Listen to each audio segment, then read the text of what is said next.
তাকবীর আল্লাহু আকবার ونصلي على رسوله الكريم أما بعد أعوذ بالله من الشيطان الرجيم بسم الله الرحمن الرحيم وكيف أخاف ما أشركتم ولا تخافون أنكم أشركتم بالله ما لم ينزل به عليكم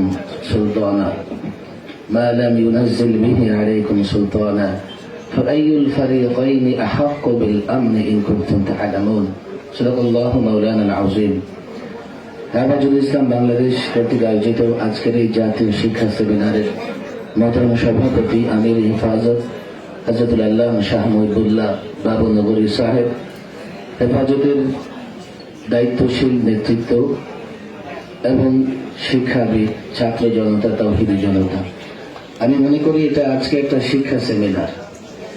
এই সেমিনারকে ফলপ্রসূ করবার জন্য, সফল করবার জন্য কমপক্ষে আমাদের তিনটি কাজ করা দরকার। এক হচ্ছে নিজেদেরকে আগে জানার চেষ্টা করা যে এই শিক্ষা ব্যবস্থায় কি বিষ লুকিয়ে আছে।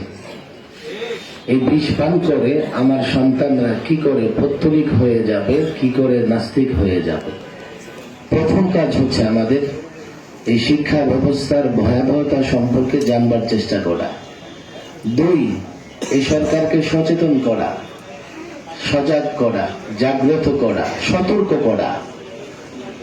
শিক্ষা ব্যবস্থা আঘাত মানে দেশের অস্তিত্বে আঘাত, জাতির অস্তিত্বে আঘাত, ধর্মের অস্তিত্বে আঘাত, ইসলামের অস্তিত্বে আঘাত। এই দেশটাই যদি না থাকে তোমাদের ক্ষমতা থাকবে কোথায়?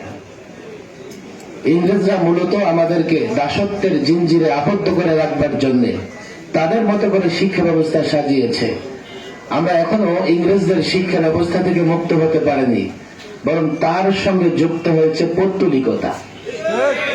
ধর্মীয় শিক্ষার বইও আমরা দেখি, ইসলাম শিক্ষা বইও আমরা দেখি, দেব দেবী মূর্তির ছবি খুঁজে পাওয়া যায়।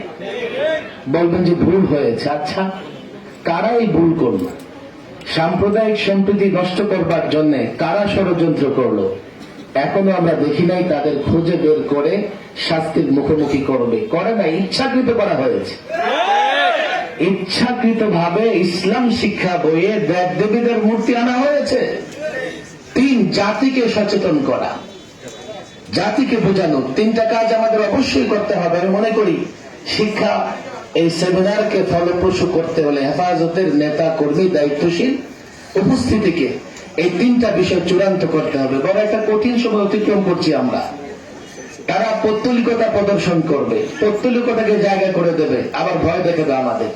ঠিক। ওয়াকাইফা আখাফু মা আশরাকতুম ওয়ালা তাখাফুন,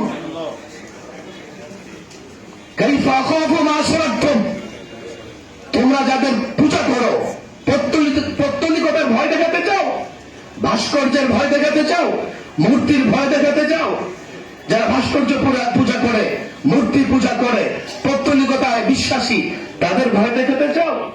আমরা কি করে ভয় পাবো এইসব বিষয়কে? পরিষ্কার বলছি, আমার অবজারভেশন নয়, আলেম ওলামারা এখানে আছে।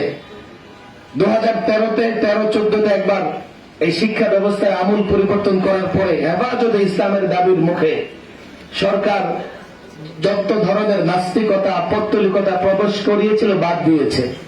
এবার আবার নতুন করে এগুলো কেন আসছে? আমরা এমন একজন শিক্ষা মন্ত্রী পেয়েছি যিনি জয় জগন্নাথের জয়ের স্লোগান দেয়। ওলামাদের কাছে আমার প্রশ্ন, মূর্তির জয়, হুবলের জয়, এটা তো মুশরিকদের স্লোগান। রাষ্ট্র ধর্ম নিরপেক্ষতা তোমরা চালাও, তুমি ব্যক্তিগতভাবে তোমার পরিচয় কি জাতি জানতে চায়? ওলামাদের আজকে বিষয়ে কথা বলতে হবে। এমন এক শিক্ষামন্ত্রী আমরা পেয়েছি, সে যদি থাকে খুব বেশি সময় লাগবে না, এদেশের শিক্ষা ব্যবস্থায় পৌত্তলিকতা আর নাস্তিকতায় ভরে যাবে। পরিষ্কারভাবে বিষয়ে ওলামাদের কথা বলতে হবে।